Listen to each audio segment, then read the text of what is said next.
Good evening. आज हम लोग शुरू करेंगे अपना 12th का इनऑर्गेनिक चैप्टर का पी ब्लॉक। पी ब्लॉक में हम लोग देखेंगे आज पी ब्लॉक की आज हम लोग शुरुआत करेंगे। यहाँ से पूरे चैप्टर को लगातार कंटिन्यू देखते जाना है।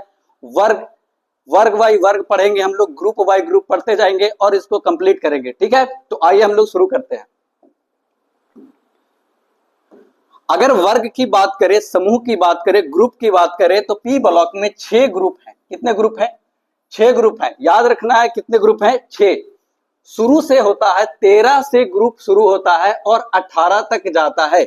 वर्ग 13 से शुरू होकर वर्ग 18 तक जाता है। यहां धातु, धातु, अधातु और उपधातु, धातु, अधातु और उपधातु तीनों के तीनों आपको मिल जाएंगे वर्ग 13 में। ठीक है, वह पी ब्लॉक में। ठीक है, पी ब्लॉक में धातु, अधातु और उपधातु तीनों मिल जाते हैं। अगर बात करें सबसे पहले वर्ग 13 की बात, हम लोग 13 से शुरू करेंगे। वर्ग 13 में कौन कौन से तत्व आते हैं? वर्ग 13 में boron, aluminium, gallium, indium, thallium, nihonium. Boron, aluminium, gallium, indium, thallium, nihonium, ये तत्व आते हैं वर्ग 13 में। देखिए, वर्ग ऊपर से नीचे जाने पर ये जो वर्ग हैं इनमें रेडियो सक्रियता, रेडियो एक्टिविटी बढ़ती है, इसीलिए हम लोग निहोनियम को ध्यान नहीं देते हैं। निहोनियम पे ज्यादातर क्वेश्चंस नहीं आया करते हैं। निहोनियम का लाइफ जो होता है बहुत कम होता है, मतलब वो बनने के बाद बहुत जल्दी ही समाप्त हो जाता है। आगे देखते हैं हम लोग। चलिए नेक्स्ट। हाँ, वर्ग 13 में कौन कौन था? ट्रिक के साथ याद रखना है, ट्रिक के साथ याद रखना है। बैगन, आलू, गाजर, इन, थैला और लास्ट में एक निहोनियम रख देते हैं, ऐड कर देते हैं हम। ठीक है, इतना याद रहेगा। निहोनियम यहां देखते हैं वर्ग में ऊपर से नीचे जाने पर, वर्ग में ऊपर से नीचे जाने पर आकार बढ़ता है। याद रखना है, पूरा पीरियोडिक टेबल में ये ट्रेंड चलता है। वर्ग में ऊपर से नीचे जाएंगे तो आकार क्या होगा? बढ़ेगा। मतलब सबसे बड़ा कौन? सबसे बड़ा नीचे वाला होगा, फिर ऐसे ऐसे बढ़ते जाएगा, नीचे बढ़ते जाएगा।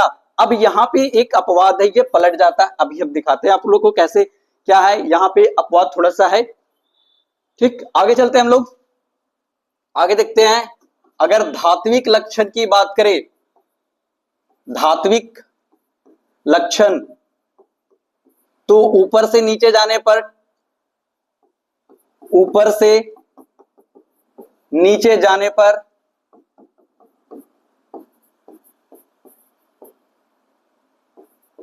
बढ़ता है। ऊपर से नीचे जाने पर धात्विक लक्षण क्या है? बढ़ता है। अधात्विक लक्षण क्या है? घटता है। ऊपर से नीचे जाने पर धात्विक लक्षण बढ़ेगा, अधात्विक लक्षण घटेगा। मतलब इनमें जो, इसमें जो लक्षण होगी अधातु की होगी, अधातु जैसा होगा। और यही एक जो तत्व है वो अधातु है। बाकी सब के सब इस वर्ग में क्या है? धातु है। ये जो है सिर्फ एक अधातु है, इसीलिए जो ये है ये बनाता है, बोरोन है, सह संयोजक यौगिक बनाता है। ये बनाता है सह संयोजक यौगिक का निर्माण करता है। ध्यान रहे, ये बनाएगा, सह संयोजक यौगिक का निर्माण करेगा। आगे देखते हैं। एल्यूमिनियम। देखिए, इस वर्ग की एक और खासियत है, लुईस अम्ल और लुईस क्षार बनाने की खासियत। ठीक है, लुईस जो अवधारणा है उसके अनुसार आगे देखेंगे हम लोग लेक्चर में, आगे इसके बारे में बात करेंगे। तो ये आगे चलते हैं हम लोग। तो नेक्स्ट बढ़ते हैं।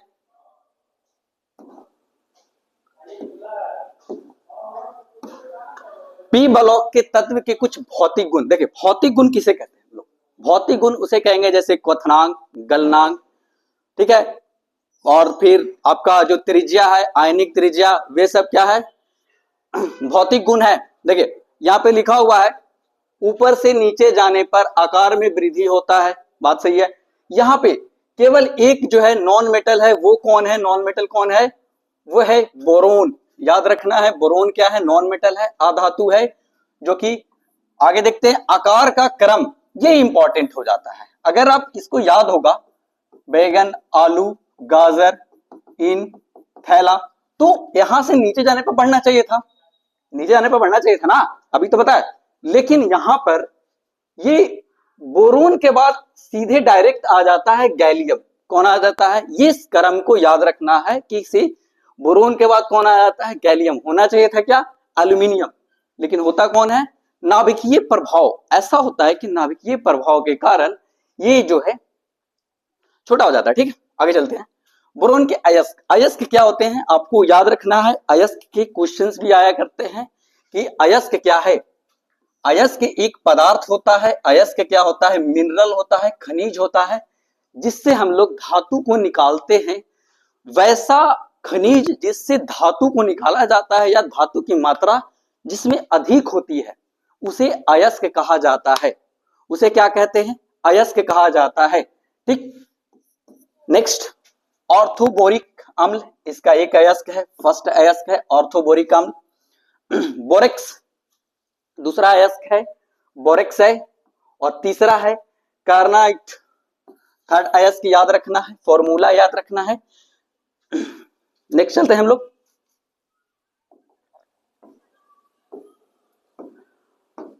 ऑक्सीकरण अवस्था। ऑक्सीकरण अवस्था क्या होती है? जो कोई भी तत्व जितना इलेक्ट्रॉन को प्रदान कर सकता है या उस इलेक्ट्रॉन की जो संयोजकता होती है वो ऑक्सीकरण अवस्था कहलाती है। अगर फर्स्ट ग्रुप 13 की बात करें, ग्रुप 13 की बात किया जाए, तो ग्रुप 13 में ऑक्सीकरण अवस्था boron, aluminium, gallium, indium, thallium, इसकी अगर ऑक्सीकरण अवस्था की बात करें तो ऑक्सीकरण अवस्था मुख्य रूप से +3 होता है। मुख्य रूप से क्या होता है? +3 होता है। लेकिन यहां पे एक बहुत इंपॉर्टेंट कंसेप्ट लगता है, inert pair effect. Inert pair effect, inert pair effect क्या लगता है? इनर्ट पेयर इफेक्ट लगता है। इनर्ट पेयर इफेक्ट के कारण यहां पर एक बहुत ही इंपॉर्टेंट कंसेप्ट है, इनर्ट पेयर इफेक्ट, जो आगे के लेक्चर्स में हम लोग देखेंगे या फिर आगे टॉपिक में कवर करेंगे।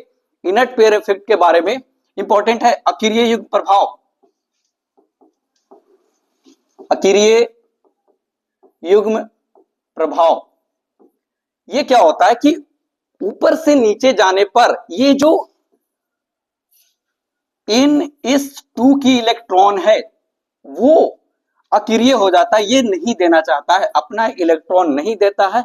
इस वजह से अकीरीय युग्म प्रभाव में क्या होता है कि अपना इलेक्ट्रॉन नहीं देना चाहता है, जिससे इसकी ऑक्सीकरण अवस्था +1 ऑक्सीकरण अवस्था ज्यादा स्थायी होता है। बात समझ में आ रहा है?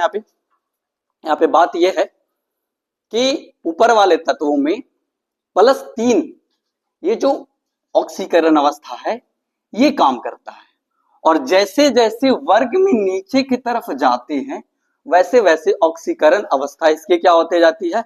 घटते जाती है। और ऑक्सीकरण अवस्था ये जो है ये +1 की ऑक्सीकरण अवस्था दर्शाने लगता है, मतलब एक ही बंद बनाने की क्षमता इसमें आती है। ठीक है, आगे देखते हम लोग इसके बारे में। नेक्स्ट हम लोग बात करेंगे अकीरीय युग्म प्रभाव के बारे में, सेपरेट लेक्चर में बात करेंगे इसके बारे में, है ना। अच्छा, मुख्य रूप से कौन सा? +3 ये भी है, सब प्लस के 3 होंगे, +1 भी होंगे। इसको बोला जाता है higher oxidation state. Higher oxidation state, उच्च जो है ऑक्सीकरण अवस्था, हायर ऑक्सीडेशन स्टेट। ठीक है, आगे चलते हैं। यहां तक क्लियर है? अब बात करते हैं पी ब्लॉक तत्व की जो फिजिकल प्रॉपर्टीज में है वो कैसे समस्थानिक। देखिए समस्थानिक क्या होता है, हम लोग पहले भी बात कर चुके हैं। समस्थानिक वो होते हैं जिनका परमाणु संख्या तो बराबर होता है, परमाणु संख्या क्या होता है? समान होता है, लेकिन परमाणु भार अलग अलग होता है। समस्थानिकों को पेरियोडिक टेबल में यानी कि आवर्त सारणी जो आप अभी यूज कर रहे हैं, जो मोज़ले के द्वारा डिजाइन किया गया है, उस आवर्त सारणी में समस्थानिकों का स्थान नहीं है। आपको ऐसा नहीं है कि 2 बोरोन दिखता है या 2 3 4 कार्बन दिख रहा है या 2 3 हाइड्रोजन दिख रहा है, ऐसा नहीं है, एक ही दिखता है। तो बोरोन ऐसा नहीं कि एक ही होता है, एक बोरोन 11, इसकी परमाणु संख्या 5 और भार क्या होगी 11, और एक बोरोन होता है 10। ये बहुत कम पाया जाता है, ये प्राकृतिक में ज्यादा पाया जाता है। बोरोन 11 क्या है, प्राकृतिक में ज्यादा पाया जाता है। अगर एल्युमिनियम की बात करें, देखिए धातु में एल्युमिनियम भूपर पट्टी मतलब क्या होता है, ये जो हमारा अर्थ है इसकी ऊपरी सतह, इसको कहते हैं भूपर पट्टी। अर्थ के ऊपरी सतह को कहा जाता है भूपर पट्टी। और इस अर्थ के ऊपरी सतह में सबसे ज्यादा अगर कोई धातु पाया, देखिए धातु मार्क करना है यहां धातु को, सबसे ज्यादा अगर धातु पाया जाता है तो वो है एल्युमिनियम। कौन सी धातु है, एल्युमिनियम। सबसे ज्यादा कौन सा धातु पाया जाता है, एल्युमिनियम पाया जाता है। और अगर बात करें कि तत्व में सबसे ज्यादा कौन पाया जाता है, तो तत्व में सबसे ज्यादा पाया जाता है ये। अगर बात करें कि तत्व में इसकी स्थान क्या है, तो 3rd स्थान है। तत्व में इसकी स्थान क्या है, तीसरे स्थान पर आता है। तत्व में तीसरे स्थान पर आता है। सबसे ज्यादा अगर देखा जाए तो ऑक्सीजन है, फिर सिलिकॉन है, और फिर तीसरा स्थान है इसका 8.3%। ठीक है, सबसे ज्यादा। चलिए आगे आते हैं। एल्युमिनियम के अयस्क, हालांकि एल्युमिनियम के और भी अयस्क होते हैं, ठीक है, एल्युमिनियम के और भी अयस्क हैं, लेकिन इंपॉर्टेंट एक ही इंपॉर्टेंट है, बॉक्साइट। ये आपको तत्वों के निष्कर्षण जो चैप्टर है उसके लिए भी याद रखना है, 2 चैप्टर में काम आएगा। और यहां भी याद रखना है, तत्वों के निष्कर्षण चैप्टर से भी याद रखना है। इंपॉर्टेंट अयस्क बॉक्साइट, और बॉक्साइट के साथ में क्रायोलाइट और कोरंडम, 3 अयस्क याद रखना है फिलहाल। ठीक है, नेक्स्ट चलते हैं हम लोग।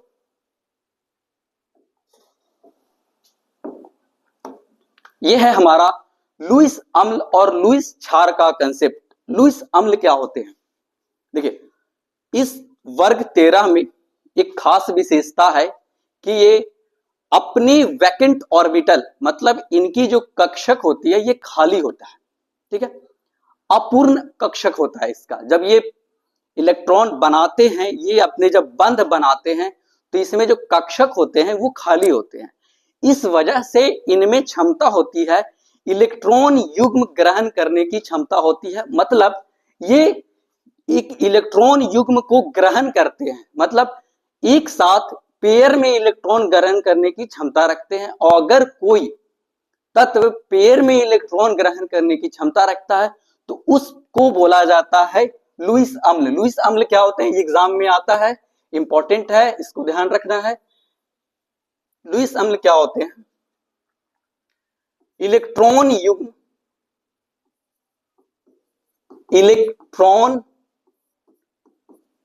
युग्म ग्रहण करने वाले यौगिक या अणु लुईस अम्ल के तरह व्यवहार करते हैं।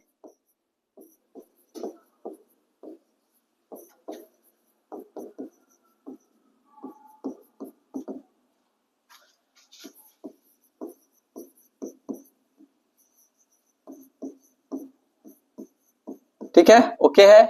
जो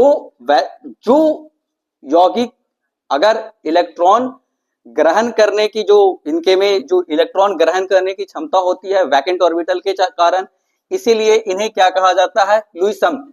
एग्जाम्पल याद रखना चाहिए, एग्जाम्पल याद रखना है BH3, खास करके एग्जाम्पल जो मेन एग्जाम्पल है वो याद रखना है BF3, इंपॉर्टेंट एग्जाम्पल है BF3। अगर इसकी कक्षक को देखें आप तो इसकी कक्षक क्या है, खाली है। इसकी कक्षक क्या होती है, खाली होती है, इसलिए ये इलेक्ट्रॉन युग्म को ग्रहण कर लेते हैं। इलेक्ट्रॉन युग्म को ग्रहण कर लेते हैं, एक बार में 2 युग्म को ग्रहण कर लेते हैं, यानी कि कोऑर्डिनेट करते हैं। इसे क्या कहते हैं, कोऑर्डिनेट करना। इसे क्या कहेंगे, उप सह संयोजक। इसीलिए तो उप सह संयोजक बंध बनता है।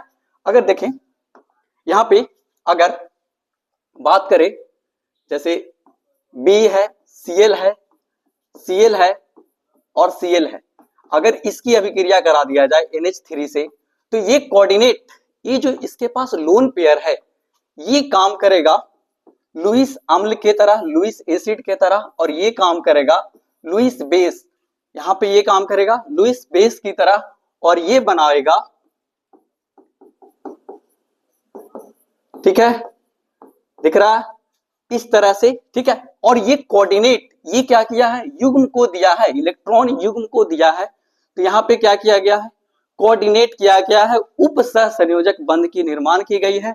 तो इससे पहले अगर बात करें तो यहां से ये बात समझ में आ गया है कि लुईस अम्ल क्या होते हैं। अब उसी तरह डायरेक्ट सीधा अपोजिट होता है लुईस क्षार। यहां पे आपको दिख रहा है, बातों बातों में हम लोग यहां पे देख लिए हैं कि ये है लुईस क्षार। लुईस क्षार क्या होते हैं, जो इलेक्ट्रॉन युग्म प्रदान करने की क्षमता रखते हैं, इलेक्ट्रॉन युग्म देने की क्षमता रखते हैं, उन्हें लुईस क्षार कहा जाता है। जो इलेक्ट्रॉन युग्म, यहां से लिख लेते हैं इसका, वियौगिक, वियौगिक जो इलेक्ट्रॉन युग्म प्रदान करने या देने की क्षमता रखते हैं, देने की क्षमता रखते हैं, सकते हैं, तो उन्हें लुईस क्षार कहा जाता है, लुईस क्षार कहा जाता है, ठीक है। एग्जाम्पल आपको दिख रहा होगा, NH3 क्या है, NH3, NH3 क्यों देगा, इसके पास लोन पेयर है, इसके पास क्या है, लोन पेयर है, इसलिए आसानी से ये लोन पेयर प्रदान कर सकता है, और इसके पास क्या है, खाली ऑर्बिटल है, इसीलिए ये ग्रहण कर सकता है। खाली ऑर्बिटल का मतलब क्या होगा, यहाँ पे एक बार थोड़ा सा यहाँ पे देख लेते हैं हम लोग। खाली ऑर्बिटल का मतलब क्या होगा, जैसे बोरोन की बात करें, इसकी इलेक्ट्रॉनिक विन्यास लिखे तो 1s2 2s 2 2p1।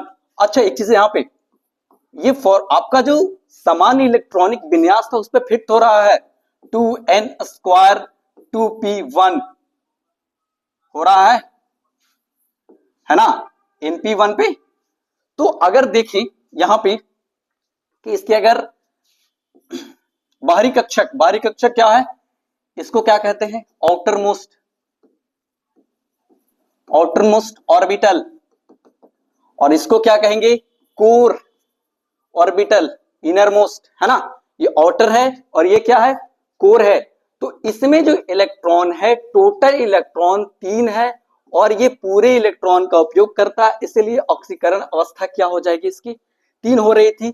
और अगर बात करें यहां पे इसकी ऑक्सीकरण अवस्था के साथ साथ अगर देखें तो यहां पे जो हम लोग बात अभी करने वाले थे कि इसका वैकेंट ऑर्बिटल कहां है, वैकेंट ऑर्बिटल दिखा दो। देखो ये रहा वैकेंट ऑर्बिटल, यहां पर इसके पास कितना है, एक ही इलेक्ट्रॉन तो है पी में, तो पूरा का पूरा तो खाली पड़ा है, ये पूरा का पूरा तो पी खाली है ना, तो ये आराम से ये इलेक्ट्रॉन को ग्रहण कर सकता है, इसीलिए ये इसे क्या कहेंगे, इसलिए इसके वजह से ये लुईस अम्ल के तरह व्यवहार करता है।